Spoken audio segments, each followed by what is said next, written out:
Hi everybody, I hope you're having a good day. I've been having a good day.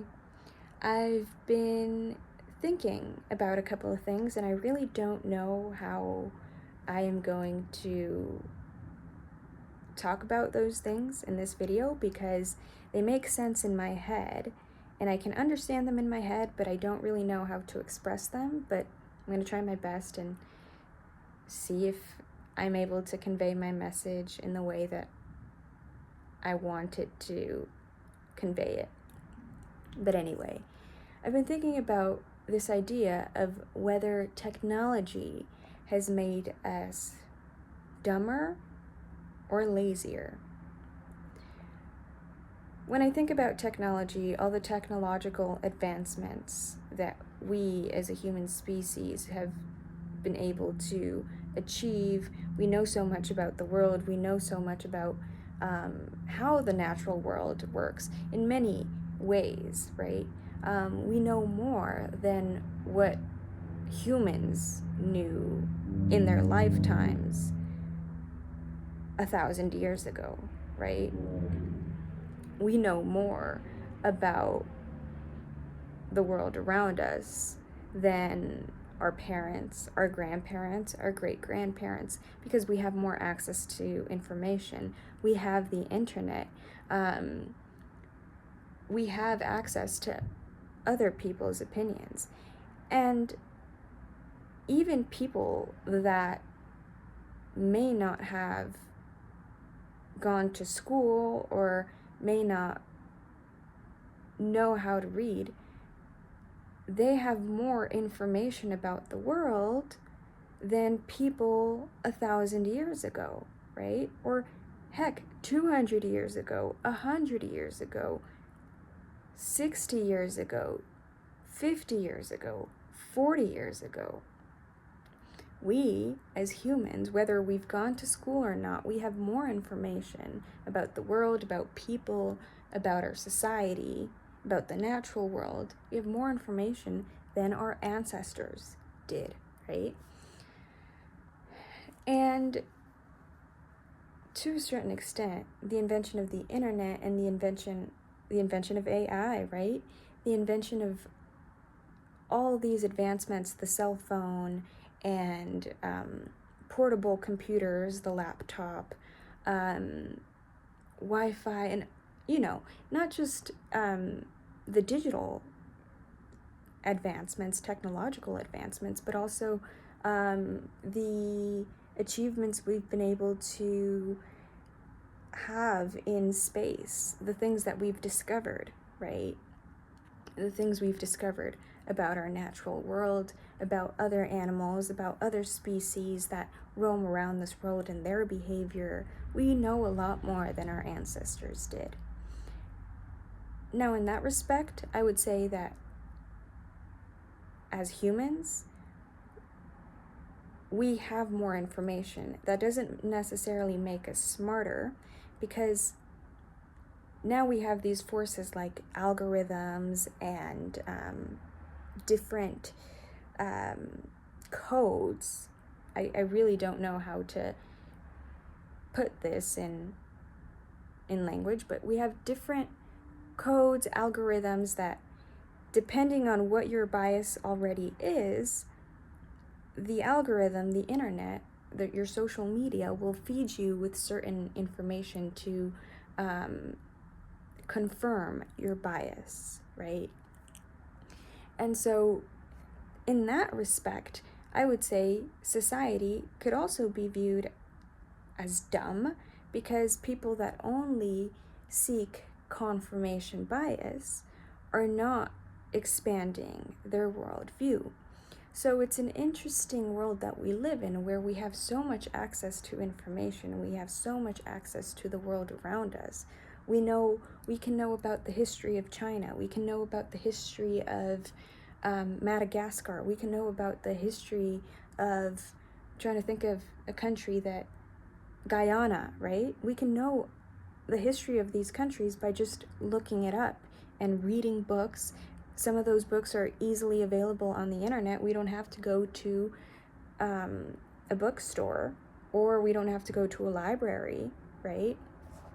Some of those books are available on Internet Archive or other places where they give out free PDFs, or you can buy them online if you choose to, and you don't have to go to the library or get out of your house. And so you would think that as humans we would be smarter, we'd have more of an open mind, and we would be more expanded. We would be more empathetic, more understanding, more knowledgeable.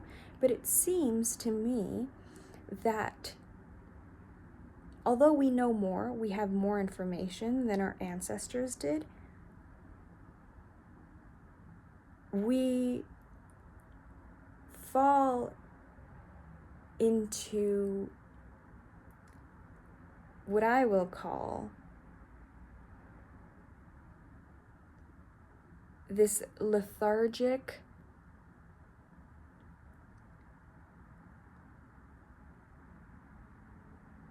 access to information. And that doesn't make sense. I just made that up right now on the spot. But I don't know how to put it in words. On one end,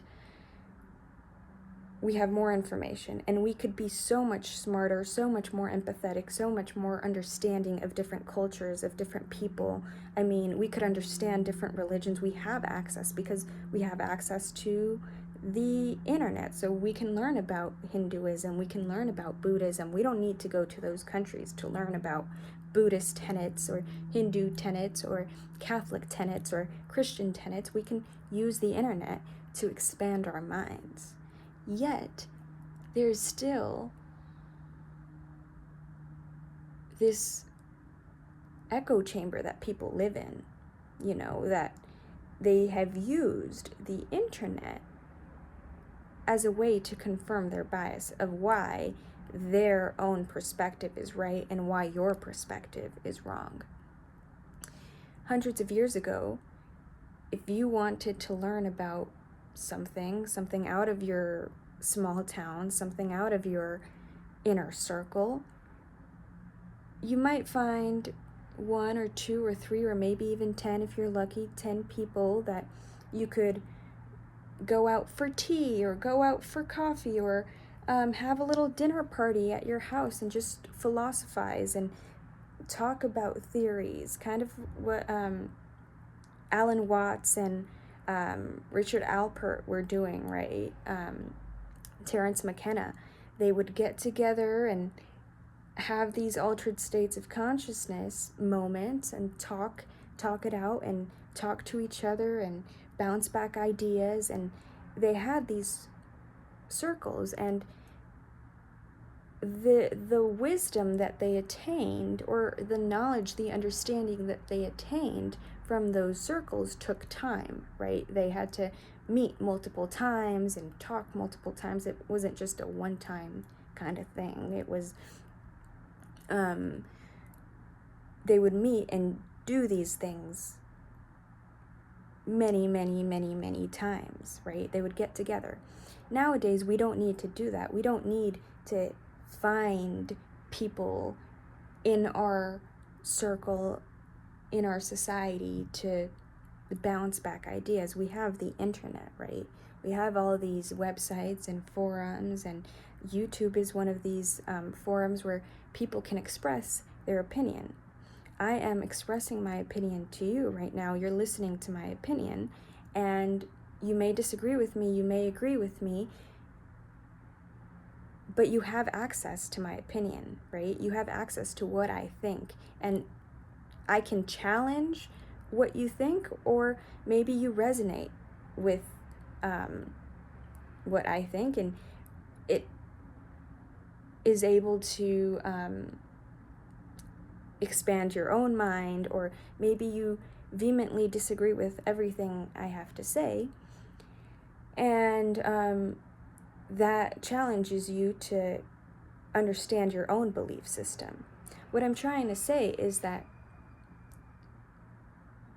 we have so much access to other people's opinions, and we have this ability to grow and understand about humans. We have the ability to have this understanding about humans, about other people, about our world around us, about different cultures, about different countries. We have this access, yet we have these problems with confirmation bias, and we've become so cult-like to a certain extent. It's like we follow a certain cult, and it's not just, the MAGA supporters, or it's not just liberal supporters. You see that as well, right? Progressive movements that can become cult-like, and in the Democratic Party in the US, you see that, where if you don't agree with everything that the Democratic Party says, then you're an anti-Democrat. You're not a Democrat. You're a Republican, right?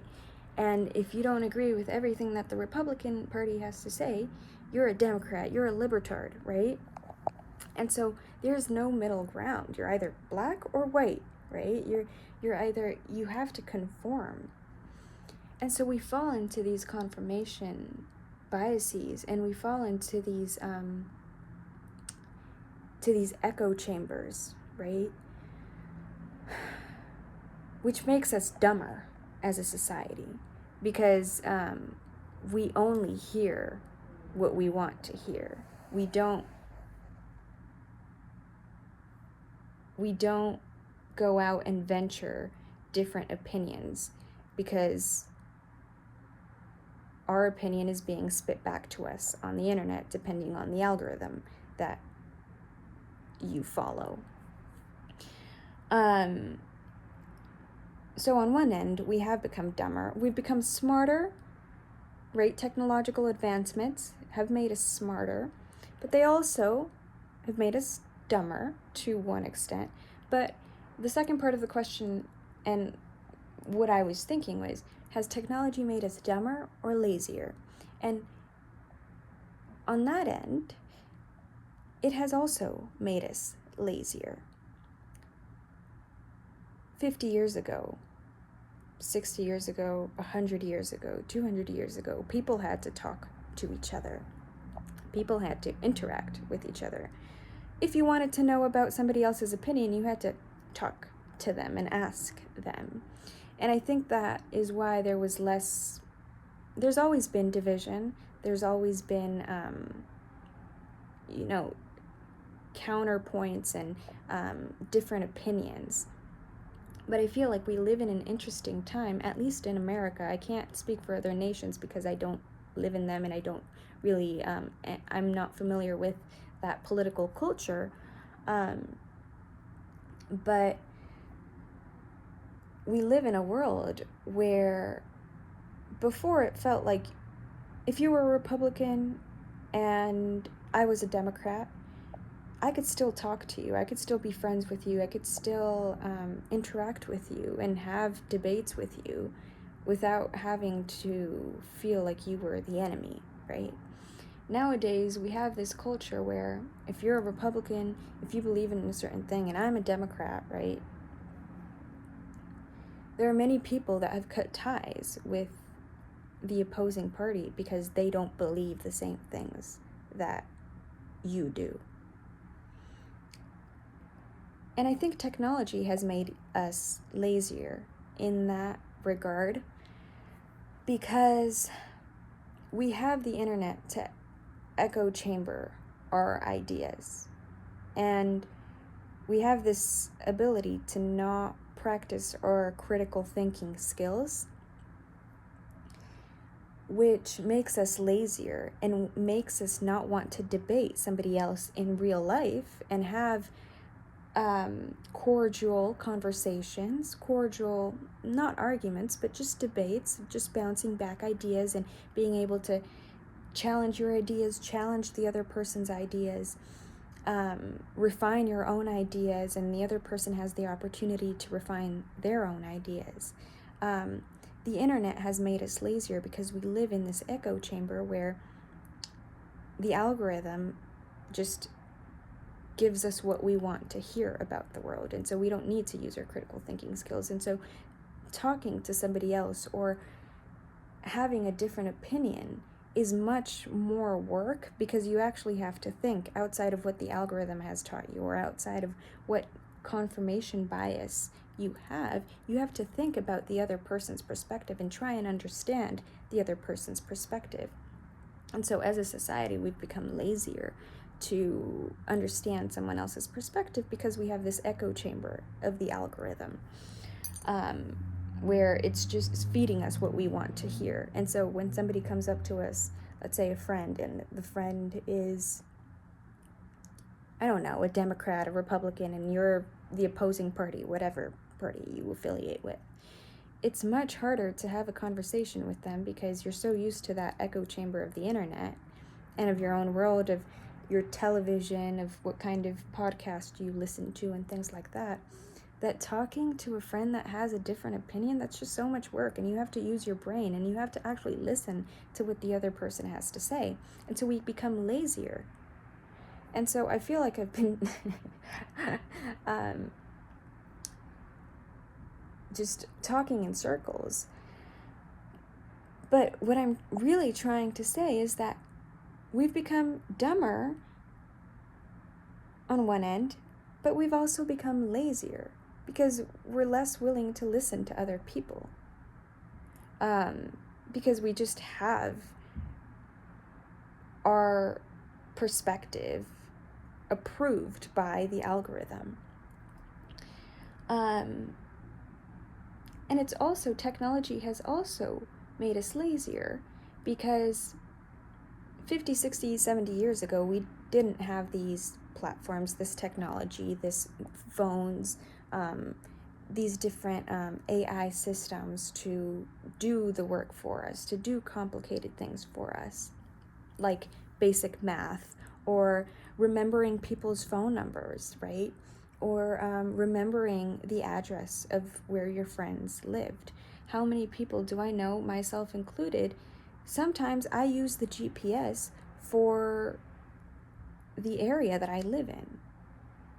I've become lazy, and I know a lot of people have too, where you just use the GPS, for places that are in your area that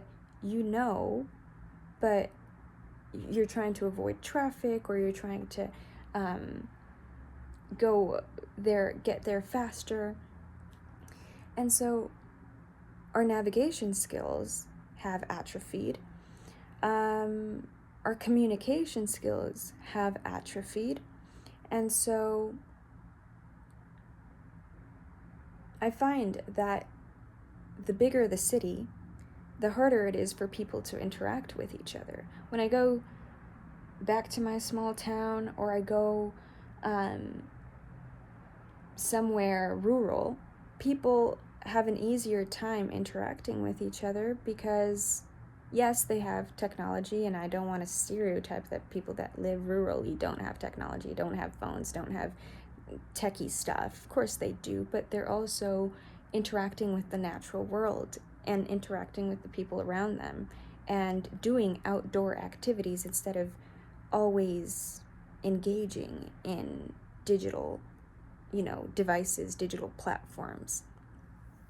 And so nowadays, it's so much easier to engage in these digital platforms and with these digital devices, that more people are having digital hobbies than actual real world hobbies, where you can connect with others and geek out about being a rock hound, or collecting, I don't know, pretty leaves, or stamps, collecting stamps. So less people. Yes, the internet, you have these forums where you can connect with people and you can watch YouTube videos of other rock hounds, right? But you're not having that face-to-face, in-person interaction.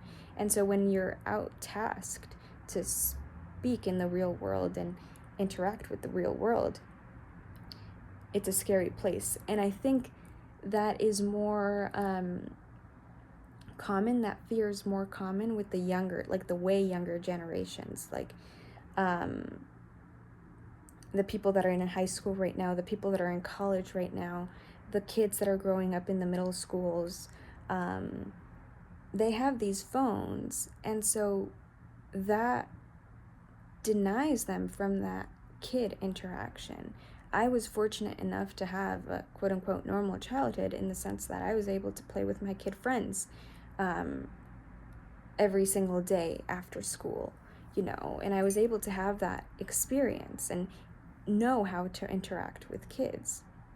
And nowadays, kids can be entertained with just watching videos on their phones and playing little games on their phones or on their, I don't know what these devices are called, PS5, PS2, these little video games.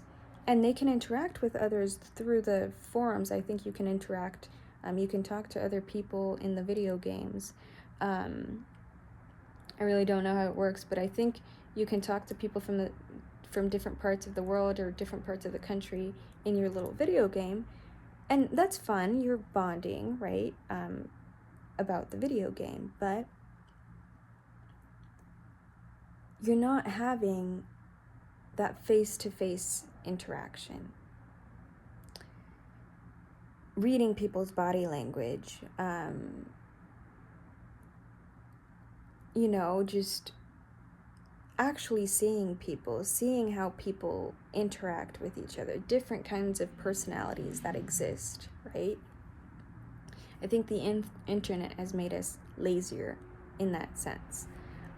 Even through this video, you can guess how I interact with the world, but it's only a guess. You'll never really know because you don't know me in real life, and it's different. Videos are so much different than interacting with somebody in real life.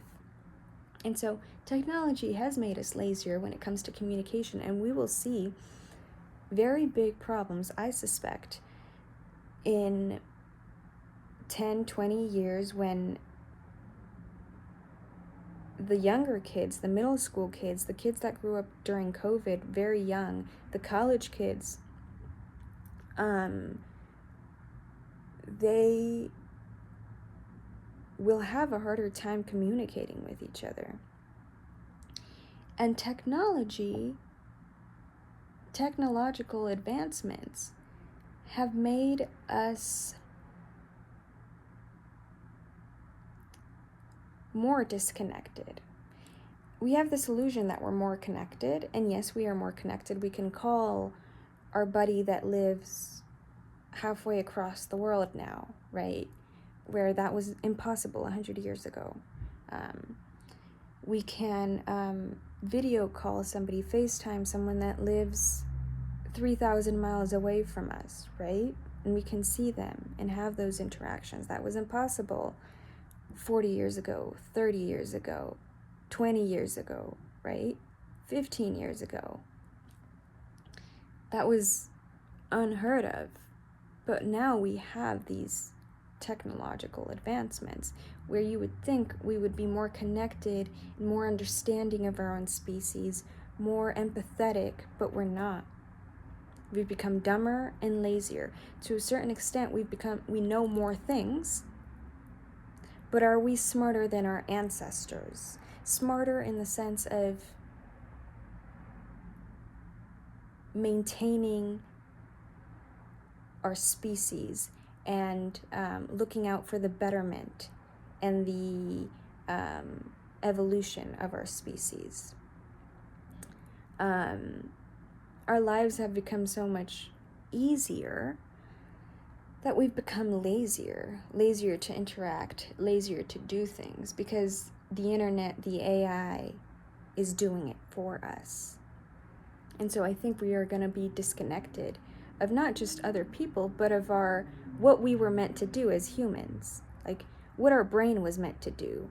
Our brain was born to think. Our brain was born to conjecture and hypothesize and be curious. That's why we had this big freaking brain as humans. We got this freaking brain because we can think complex thoughts and create inventions that will help us survive longer and help our family and ourselves live an ostensibly happier life.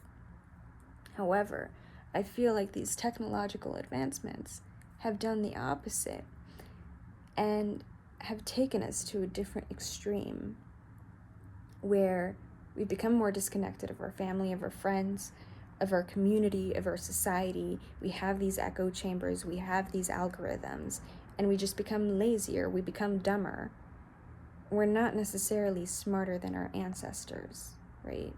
Our ancestors had to, yes, maybe they didn't know how old the earth was, or if the earth revolved around the sun, or they didn't know about photosynthesis, and they didn't know about astrophysics and the solar system. They may not have known these things, the science and the math, and, well, Mayans were pretty fucking smart, but and the Chinese were too. These civilizations, right, have historically, they're still, even though they didn't have these technological advancements, they were able to figure stuff out, architecture, how to build these pyramids and these temples, right, using their brains, right? Unless you believe in the theory that aliens came and helped these civilizations, okay, could be. I'm not saying that, okay, anything is possible. I really don't know. But still, they had to use their brains. And they had to talk to each other, communicate with each other. And I think that's what we're lacking today. And I think that's why, as a society, we are becoming more immature. I think what people in their 60s, 70s, 80s, when I talk to them, what they don't understand is that life is very different for us in our late 20s. For us, I imagine, well, I'm getting close to 30s, so, you know, people in their 20s, people in their 30s, people even in their 40s, people in their teens, children right now, elementary school kids, life is so much different than it was when these 70-year-olds, 80-year-olds were kids. When they were in their 20s, life was so much different. They understand what it's like to be a 20-year-old in 1958, but they don't know what it's like to be a 20-year-old in 2025 with all the different distractions that we have now. And what I am seeing is that the younger generations, the younger kids, and even people my age and people in their 30s, I've dated guys in their 30s, early 30s, late 30s. I've dated guys in their late 20s. But I have noticed this trend where, and I notice with the kids today, the kids in high school, the kids in college, the kids in elementary school, elementary school gets a pass, but they're much, much, much, much, much more immature than how my parents acted when they were in their 20s and 30s. They take less responsibility, less commitment, are lazier. And, you know, you can argue that the dating apps have ruined relationships and have ruined the dating scene and have ruined people's intentions because people have so many options now, right? And so I have noticed that people my age, people in their early 30s, late 30s,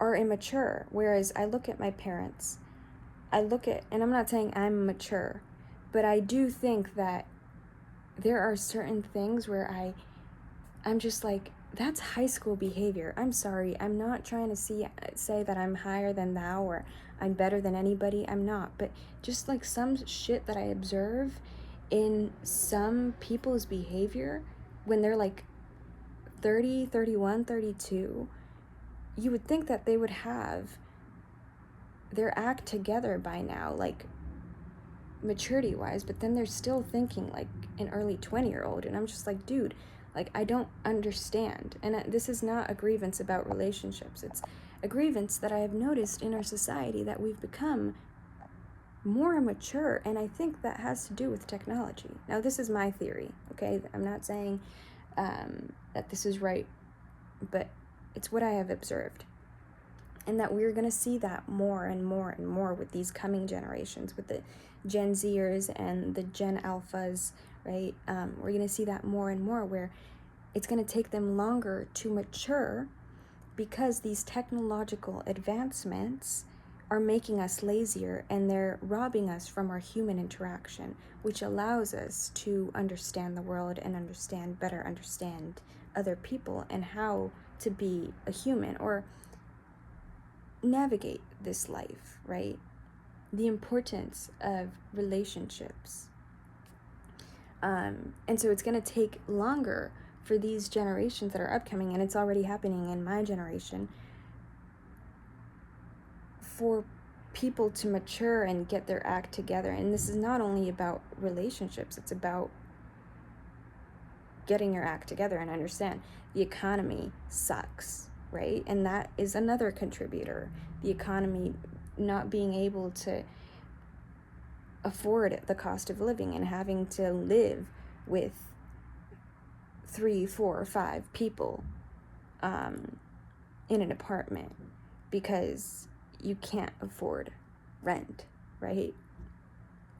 Or having to still, even in what I'm trying to say is that, yes, the economy is a factor, right? Because it's harder to get your foot in the door nowadays. But also technology has made us lazier and dumber, right? Because it